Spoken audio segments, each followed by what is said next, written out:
Now, Peter Obi is about to commit political suicide. I repeat, Peter Obi is about to commit political suicide. We have said it before, that the ADC, a northern political party, cannot give their presidential ticket to an Igbo man, to a southerner. ADC, a northern political power. In fact, the ADC is the only hope of northern politicians to register their grievances against Tinubu. There's no other platform that the North see as their own except the ADC. Then a P2B believes that these northern politicians will carry the candidacy, the ticket, the presidential ticket of the party and give to him. Mind you, northerners own 70%, over 70% of the ADC. And there's no how, whether consensus, whether indirect primaries or that, whatever it is, Peter Obi will not clinch the ticket of the ADC. The picture is getting clear. The handwriting on the wall is getting clear. We have said it. We don't have to play politics. Let's understand how to play politics. Somebody secured a political party, invested a lot. Somebody like Atiku, serial contester. You know, Wike said that, this one Atiku said that 2027 will be my last contesting for presidency. Wike said that Atiku is lying. Just like Buhari. Buhari cried and said he will not contest again. Buhari, Mr. Integrity, a Fulani politician. And he cried until Tinubu called him. Tinubu said it now on Sukunlori television. Tinubu called him and said, come, let's form a party. And they made him a candidate. Even while Tinubu and the North formed an alliance, the North would never allow a southerner be presented as a candidate of the APC when they formed the alliance, or is it alliance or coalition, whatever it is. The North will never allow you. Tinubu called Buhari. Buhari come. Buhari was clueless with his 12 million votes. He was very clueless. He was tired and frustrated. He tried violence. He did not win. So he cried and cried and cried. Tinubu called Buhari. Come, we can have access to political power. Even at that, the North, Tinubu helping the North, the same North they're helping, would never allow a Yoruba man or a Southwesterner or a Southerner become the presidential candidate of the APC. They were looking at zoning. You know that Jonathan is not the turn of the South now. South has done so. Jonathan has done this and that. 2 years of Yaradua, 4 years. The North were saying zoning. Now this same ADC, they're not talking about zoning, no. You can see the hypocrisy of the North. And if you want to play politics with your fellow Southerner. Don't see the southern part of this country. They have a lot of advantages over the North. If we can come together politically, you will see the magic we'll do. If we can agree amongst ourselves politically, you see the kind of magic we can do. But the problem is that we cannot come together and form a consensus. We are doing Yoruba, Igbo, all these rubbish things. Do you think that if the Fulani or the colonial masters or the enemy come, they will be looking at you as okay, this one is Igbo. So far you are black and you're Southerner. They don't care. They kill everybody. When the Fulani come to the southwest, and they say, okay, hey, these are the southwest. Okay, the terrorists, no, let's not kill. Let's go to the southeast and kill them. They come to the southwest, they kill kings, they kill anybody they see. So when trouble comes, nobody knows whether you're Igbo or Yoruba, whatever it is. That's why we need to put down this mentality, this stupid mentality. And these political choices we're making, come together and form a pact of Southerners, because the North are formidable. Even with what Tinubu is doing to destabilize, to dismantle, to shake them, they are still formidable as they stand. Because when you look at Nigeria, the problem when Nigeria gets it too much. That's why I said nobody can fix Nigeria. Nigeria was created by some people, and these people, they have a reason they created Nigeria. I sorry for my Biafran brothers that believe that US Trump where they see so will give them Biafra. Do you know the plan the West have for this country, Nigeria? Like what happened in South Africa is about to happen in Nigeria. You know, when this Boko Haram just started, they say, okay, they're not too much a threat. But now they are taking territories. They are killing lieutenant colonel and generals. They are kidnapping generals. Do you know what it is? You know, we are so delusional in this country that we don't know what it means for Raka people that are wearing Ankara and Jalamia, wearing slippers with AK-47. They are kidnapping your general. They subject your general to torture in your country. They are holding territories in your country, and we say Nigeria is not at war, and we cannot trace where this problem is coming from. Look at the rehabilitation center. You see Oyibo there. US is coming to save Christians. Come to save Christians. US come. Problem escalates. So we are just joking, saying, Igbo, Yoruba, see, you people need to come together and use your sense, or else they will use it for you. Because if these people take over political power, you go close your eye. Before a Southerner will attain a particular position in Nigeria, it will affect everybody. It will even affect Yoruba, Southwesterners the most. All these politics of bigotry and whatever it is. If you want to play bigotry, play with these bloodsuckers, these terrorists. That's the people we need to play bigotry with. I've won P2B. I am nobody to you people, but all the things I've been saying, you understand later. Maybe you don't understand now. Maybe you are even desperate. So no pathway for P2B in the ADC. A vice presidential candidacy is as good as nothing. Nobody should preach to me that let us fix Nigeria, let us do this and that. Nobody can fix Nigeria. The North is not coming to fix Nigeria. The North is coming to take over their political influence that they are using and want to use to Islamize the country. You can see the other time, the kidnappers, the terrorists, They are killing farmers, they are shooting farmers, they are shouting Allah Akbar. The ones that they are not shooting, they are converting them to Islam. So what is the agenda of the politicians, of those in the bush, all of them? Now, an average Southerner will look at Peter Obi. You are going to join. See, Tinubu is not even part of the discussion. It's not the discussion. It's just that we prefer Tinubu to a Fulani. Because every Fulani that is going to come on board will push the Fulani agenda. Now look at what this Fulani is saying for the arrangement of power. If a Southerner wins in 2027, by 2031, the South will have ruled for 21 years, leaving the North with an 11-year deficit in the zoning equation. You heard Atiku, he said, if he enter power, he go put zoning for constitution. And you know, say, if he put that zoning, he go put the zoning to favor the North. Now, when they were doing head of state, position of opposition, did they look at the federal character? When Buhari was president, did he look at the federal character? You are now telling us that Southerners, when we look at those that ruled Nigeria, those that have taken positions, at this point in time, if you are going by that metric of what the North is saying, if you are going by that metric, Southerners should be occupying all the positions in Nigeria as of today.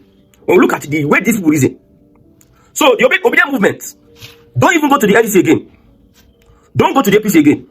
Stand and build your political party from the scratch. Test your political might from the places you are very strong. For instance, I think if the obedient movement can be formed into a political party, and they win local government, they win chairman, they enter states, they show Nigerians that this is what the obedient movement can do. This, if they can prove to Nigerians, they can get to the federal level. But having a shot at the federal level, having to align with a northern political party filled with Fulani that are desperate for power. The most desperate person in Nigeria for power, number one is Atiku, number two is Tinubu. I don't know about another person. Number three may be Wike, because that man is so desperate for power. So you can see the mentality of these guys. They told the obedient movement, you people have nothing, you have noise. Your noise is on social media. We have voters card, we are on ground. We don't do cho-cho-cho. We come out. They have started speaking languages, left, right, center. They are speaking to their people. We are having a primary. Please don't vote that Igbo person. You know, before Peter Obi joined the coalition, the North has been saying a lot of things about Peter Obi. Religious bigots. He was wanted to instigate religious war. You know, sometimes some people bring the work. Religious war. If you look at Nigeria today, look at the people that are responsible for religious crisis. It is the people that are accusing the Peter Obi that told the church, fight for. He was giving that contest. Well, I don't need to explain to anybody again whether Peter Obi was giving a contest of the church, fight for your place. So they know politically now they can turn things. They turned it to religious war, so that they can give him a bad name, a bad reputation in North. Now, when Peter Obi joined the Northern Coalition, Northern Political Party, they stopped saying such. They start saying, oh, this man, he might not be so bad as we think, because they want to use him. And the obedient movement, if Peter Obi comes out of this ADC, if he wants to run as vice presidential candidate of Atiku, he is committing political suicide. If he ever runs as vice president of Atiku, he has committed political suicide. His political future is not guaranteed again. Because there are two things that will happen. If Tinubu win the next election, all those people that are running under Atiku, they go declare them personal non grata in politics. If Tinubu consolidate power 2027, this is our first tenure. He never show some acrobatics, so because there are some things he will do. There will be an uprising against him. Do or die, he will not run the second term. He is just keeping quiet. If they announce Tinubu winner, you know, I'm laughing. People think you and I, you go hear them for Tinubu. Maybe you are expecting good governance. Be watching. You go hear them for Tinubu. What is coming? But the people I pity the most, they are the northern politicians. We have said it. We should make sure that these guys don't get close to political power because they are political betrayers. Look at how they did Tinubu. Now they are saying that we stopped Abiola. We should have stopped this man. If I said I regretted supporting Tinubu, you regretted supporting Tinubu. Why? Because he did not give you appointment. He did not give you national cake. You can see how selfish these people are. If Erufai were to be in Tinubu's cabinet and Tinubu is appointing their northerners and their southerners, if Tinubu is giving them some of the cake, they will not come out and say anything. What they did under Buhari. The North said we will not protest. Protest is around this and that. We are not protesting. Under Tinubu, they started protesting, and that's why the hypocrisy. Me, I don't like Tinubu. I can never ever like Tinubu. I can never ever like APC. But when it comes to politics, no permanent friends, no permanent enemies, but permanent interests. But for the Fulani, all those one are permanent enemies. I cannot play politics with the Fulani. Politics, because they have shown their intention and they have shown their resolve. If we give Fulani political power next year, 2027, if Fulani take over political power, just kiss goodbye to Southern political, what we call independence in the South.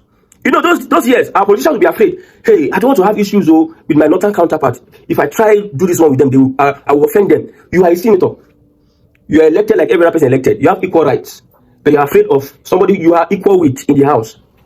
You are afraid because what you believe that he can do something. Or you believe that he has some influence over you.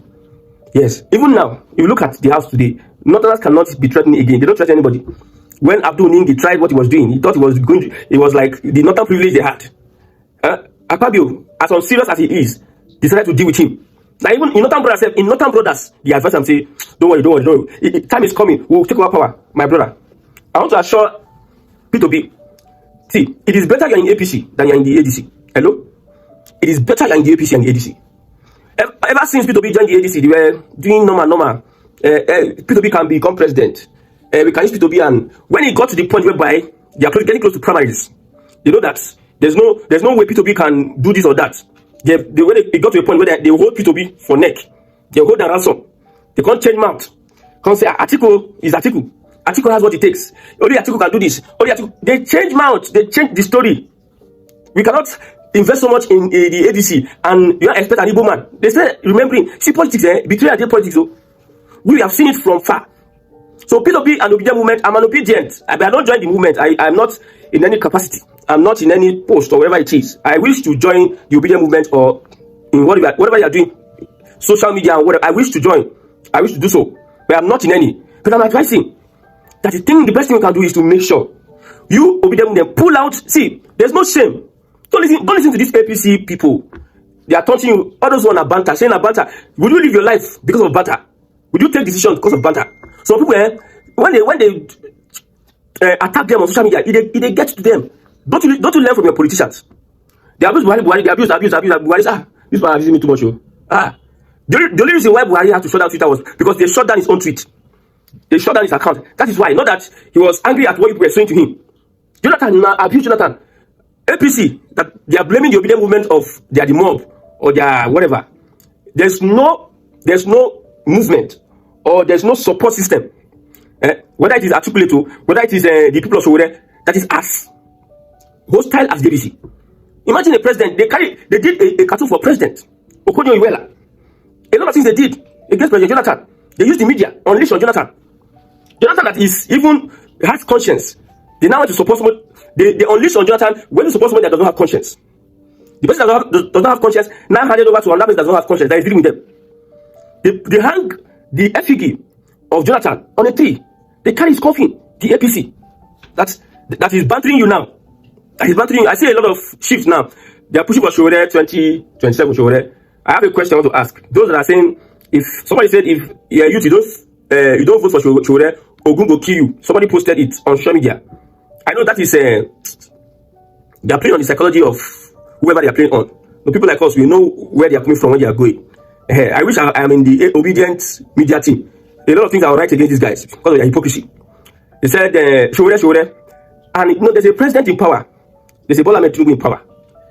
Then if you are going to compare leadership, you compare leadership between Showore and Tinubu. But everybody wants to use Peter Obi and whatever it is. Some of them use it to get views. Some of them use it for clout, to build their accounts. So if you live your life on banter, Obedient movement, pull out. Don't let anybody banter you. Look at Tinubu. They abuse Tinubu. They look at. I don't even want to read the paper again. I don't even look at social media. You don't even care. You call people noisemakers. So if the Obedient movement can be able to pull out of this, wait for 8 years, build structures, build grassroots structures, stand on activism consistently. Obedient movement does not have to be hinged on Peter Obi. That's his limitation. If Peter Obi is no more today, does that mean the Obedient movement will die? He can use the name Obedient movement. Doesn't have to be on Peter Obi solely. I'm telling you, Peter Obi, I don't think he will ever be. Maybe I don't tell this one now.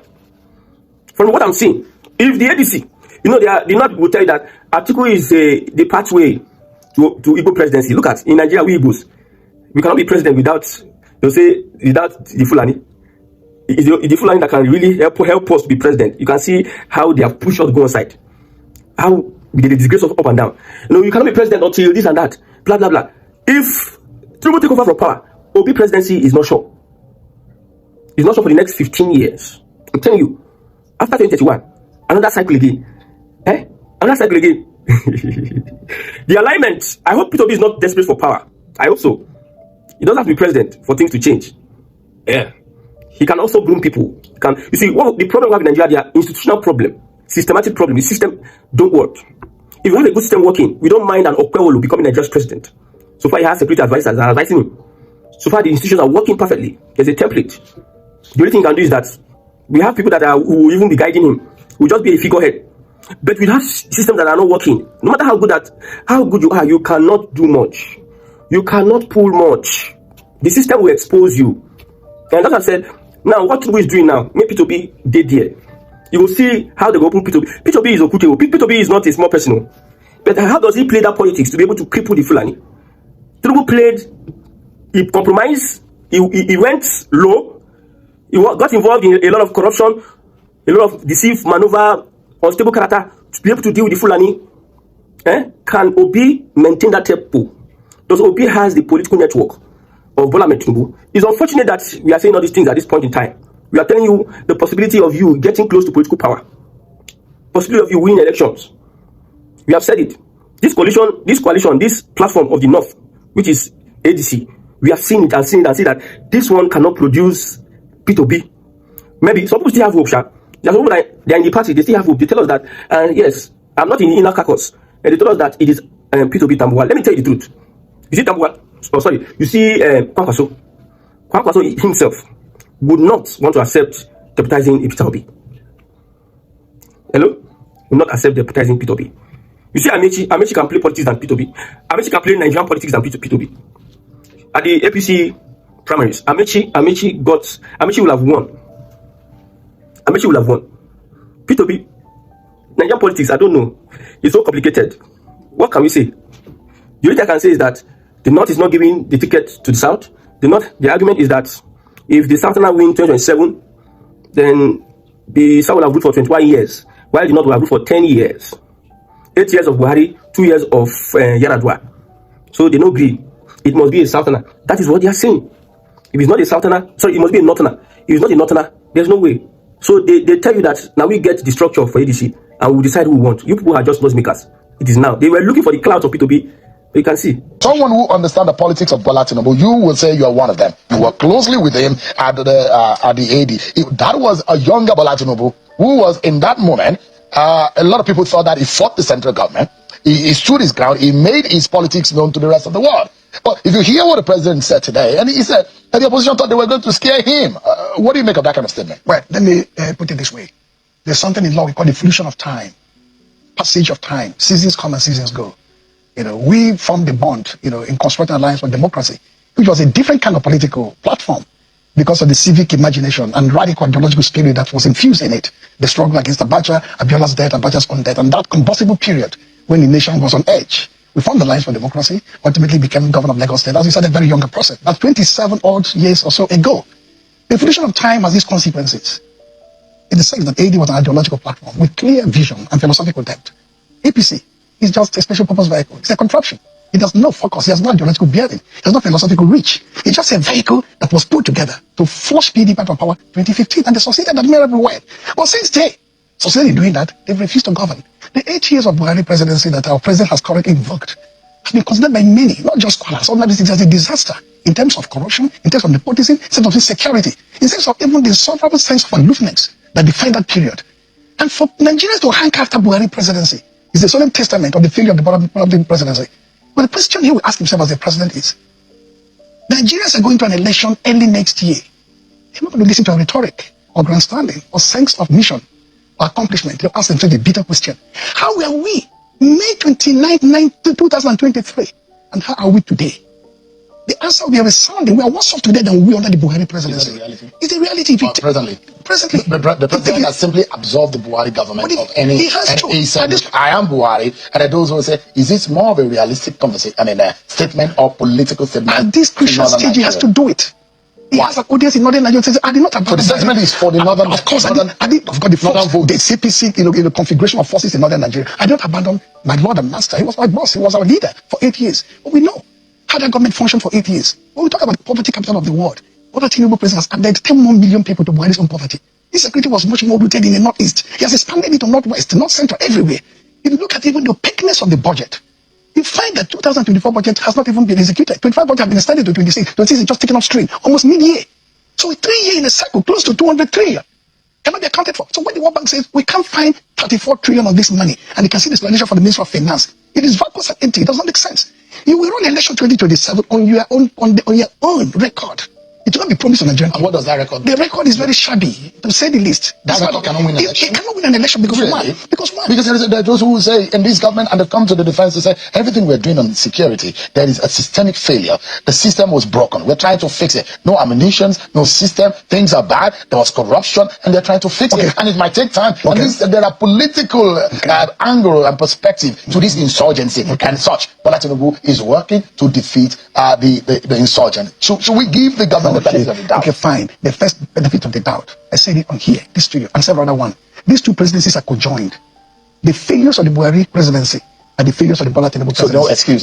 He said it himself. You have to inherit the mess of the Buhari presidency. Virtually in this comment, in this remark we listen to, we have to inherit it. The broken system, these securities and so on there, the country diminished. When we talk about the Christian genocide narrative, it didn't start from Bola Tinubu. Let's face it. The so-called thesis on turning the country into some sort of fate, okay, dialectic, started then. The poverty capital of the world started then. The collapse of the Naira started then. The food situation started then. Living standard depreciation started then. But the problem is that the Bola Tinubu presidency has intensified and accelerated to a higher degree the substantive levels of the Buhari presidency depreciating, performances. That's a critical problem. Take, for example, the current thing facing the world today, the Iran war, the fuel price.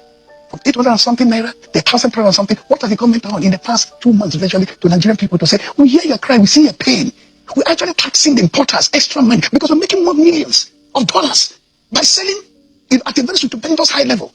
What have you done? Many other countries, you know what they're doing? They're freezing prices of petroleum products that are not doing subsidy. They are injected back into the system. The millions of dollars is operating from the who are importing fuel. They're not doing anything. Yeah, Prof, let me ask you. The statement that the president made in the Villa about opposition, about 2027, does it sound like a statement of consolidation of power, or a statement that is already looking like the president is concerned about political vulnerability? He said that they will not scare him away because already they're scaring him away. He's mindful of the numbers. If you crunch the numbers, in spite of the fragmentation of the political atmosphere, whether they're regrouping, whether they're weakening, it's a fragmentation and a certain form of rebate of a new political order. The first thing why he's running scared is his record. We must talk about electricity. The solemn powerful statement you made 3 years ago. By 2027, you must fulfill it or don't vote for me. He can't take it away. You see that in almost all the front pages of all the newspapers. That's number one. Number two, you floated the naira.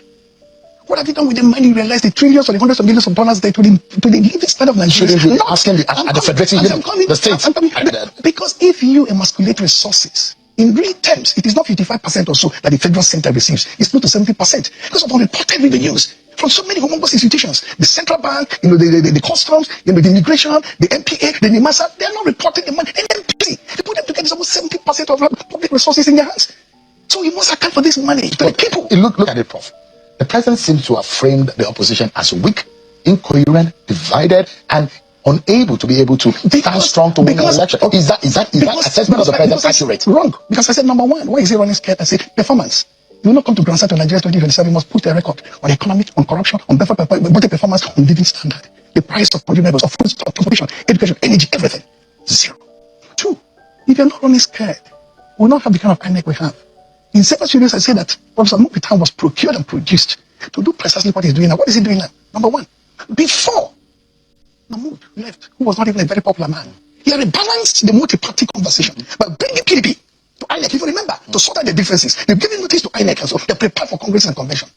When he left almost a month before his tenure was up, Labour Party had almost been tinkered with and taken care of. ADC had been resolved with David Mark, suddenly they're up in the air.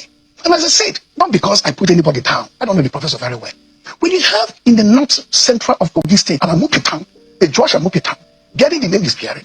You go to Kwara, and you have the NNPC GMD, getting the name is bearing. There's a certain level of intentionality. So PDP is suddenly no more possible. We don't know what these people will do tomorrow because somebody is running scared. ADC, formulated, carefully created by those who facilitated as a coalition, with no problem, suddenly is now doing it on the racks. SDP, the same level, the same. There's a certain level of intentionality. I'm running scared because if the parties are strong and united and decisive, it will be a problem for me. Prof, let's look at it. And you are one that one will never say is living in political naivety. At all. You are one that one will never say that you are lacking of political knowledge, Absolutely. and experience. Absolutely. Your experience go way back. So I will respect your analysis in this sense. And I like you to be very critical and say the truth to power. And let's say it exactly the way it is. Okay. Well, let me ask you. In the president's own assessment, and he has, highlighted some of the leaders and the big wigs within the opposition. But if you look at it, and he's also talked about the crisis in internal politics and the crisis in this political party. Let's be honest with ourselves. Okay. You know Bola Tinubu. In Bola Tinubu's days, when he was a younger, he was brutal. He went into Ekiti, went into Osun, and he endorsed, and he has his foot soldiers sitting in that room in the renewed hope ambassador, the governors across all the state, and he gave them the confidence. And look, if they could not beat me when I didn't have power, is it now that they will beat me? And you know him. If you're going to beat Bola Tinubu, you must. The more you look as a frail Bola Tinubu at your own peril, it's probably one of the smartest political strategies we have in the country. Okay, if you undermine him at your own peril. Okay. Analyze for us, Prof. The opposition as presently constituted, can they beat Bola Tinubu? In what world can that happen? You need a lot of variables to be in place. If you build an equation, you have integers you put together. Number one, the challenges facing the opposition are challenges which, of course, were manufactured from outside. It's substantially. We don't have the time to prove into that. I'll give you an example of a comment of a friend who said, I don't have any issue with Show. They just said about TV show. A serving minister of the Federal Republic is an alter ego of a president. Not just one minister, not the minister, no. Every minister speaks for the president. Presidential communication is not only in the villa. It is expressed through ministerial communication. Presidential presence is not only by the president talking the way he spoke. If the minister comes here to speak with you in public, when the talker of the office of the minister, he speaks for the president. So when the minister of FCT presides over the dismantle of PDP, is the president that is doing so, not the minister. If he resigns as a minister, he loses his clout, loses his power. He has no autonomous power center. He has no independent, authentic power force to say, I'm going to do what I'm doing. He derives his substantial, if not absolutely, because the man under authority. So for the party that ruled the country for 16 years, to suffer the fate it is suffering, in the hands of the serving minister of the Federal Republic, who has vowed publicly to elect his boss. In essence, the crisis of PDP is a crisis superintended, facilitated, procured in the villa of Bola Tinubu. That's number one. Number two, ADC was put together carefully. And nobody was put together. The cause knew. And they had a coherent, decisive leadership. Suddenly everything is up in the air. That is the president running scale using INEC to do what he's doing. Look at the case of that PDP if you go back to it again and say, what did they now put in court? A man, this appeal court sacked, said, you are expelled from the party. You are expelled as a secretary of the party. You originated even the faction. As the secretary of ABI, we never tell write a letter to an external body. Chairman will write a letter, secretary will concur. If the chairman writes without secretary concurrence, the letter is absurd. No secretary can even initiate his own. But INEC accepted the communication from Anyanwu and built his faction on that and built his BOT on that. I'm giving you the challenges facing the position. But don't forget, politicians are the time my friends are ghosts. They move in formless form until they coagulate in a decisive moment of illumination. Say, here's the platform that people in this think we're going to seize. You seize that platform in the next 2 weeks. The beauty of INEC shutting down opposition by this tight, viciously tight, narrow period in which you have to finish up everything, party registration, upload it, do your primaries and so on. If you skip it by 30th May, you have 8 months ahead of you to build that infrastructure, to rearm their ranks, to now teach and educate Nigerians how this government has failed in policy and budget implementation, in corruption, in insecurity, no matter how you dress it. Oh, we made a broken system. We made a system that was diminished and famished. Every year you allocate trillions to the military. Every year, you have former leader who you say have embraced, allocated trillions for 8 years with disastrous consequences. Produce only capital of the world, poverty capital of the world. Let me tell you, macroeconomic stability does not end with statistics and figures, abstract norms. They can't say what of the statistics and say inflationary pressure is weakening. There's a macroeconomic stability in the system. It's a living standard of the people. So, Prof, my question here is Tinubu beatable? Of course. By this opposition? Of course. In the form in which... You know why it is going to be? Yeah. If you listen carefully to me, INEC choked down the system 2022, you recall. APC did the primary 7th August, if I'm not mistaken, you can fact check it. PDP probably did a little bit early. Labour, I don't know, because we left PDP for Labour Party. So now you're compressing it to 30th May, including governorship primaries, senatorial primaries, rest primaries. So many parties will not be prepared to do it. Once they manage to get through that threshold, and they will get through that threshold, they are resourceful. It's a 50-50 chance. I said, no, there's a 50-50 chance. ADC might not be on the, as it's presently constituted. It's a 50-50 chance. Let me tell you they either win the case or lose the case. Let me tell you what I mean by being ghosts. They're human beings with life and blood and flesh and bone. Ghosts means they are ethereal beings. You can't capture them and keep them in a place. They move like bird. You know, they move like gypsies. Politicians will find a home, not without the ADC. I'm saying the consequence here, Prof, just apologies, is the fact that in 2023, prior to that, when the primaries didn't go in Peter Obi's favor, he left the PDP and moved to the Labour Party. In this climb, you can't do it again. Do you know? Now, listen, That means you are boxed. You cannot leave look at the timetable. Yeah. The timetable gives you a window. Some say up to 5th May, some say up to 10th May. I had a conversation with a floater, a founder of a party said in the making. I will not talk more about it. Yeah. You don't know who is listening. Millions are listening to us. He said, no, it is not 5th May, it is 10th May. It's a closure. When you talk in terms of submitting the final INEC registration to INEC, the membership registration to INEC. Today is what? 19th April. 24 hours is a lifetime in politics. Between now and 5th May or thereabout, shall we put it on record today? The politicians of this country who oppose to the current government of Bola Ahmed Tinubu will find a home, a secure home. Where that home is found, it may be a secure home. It may be a secure home for now. It may be a home not too well known. Give it 2 months gestation period. That home will grow in leaps and bounds. And APC that has overgorged. I talked about obesity and flatulence. You know, 32 governors, senators, and presidents. They already discussed in many states across the country. Confusion, within their rights. This opposition will not only have the time to rebuild the infrastructure and deepen their reach. They have 6 months to campaign. Typically in Nigeria, campaigns are 6 weeks. INEC knew what they're doing. This some of the times INEC shut them down, so they'll not even get out of that block firing. Okay, they will get out of it. And when they get out of it, from May 30th, ask yourself, what happened from May 30th to December 30th? June, July, August, September, October, November, December. This government is beatable. The time is there. And quickly, Prof. There were the times where the PDP had a very, very strong repository of resources. Delta State, Rivers State, Akwa Ibom State, Oyo State. These are states where you could fund an election massively. Great operation. The opposition doesn't have. Who won Delta State last time around? Delta State? Who won it?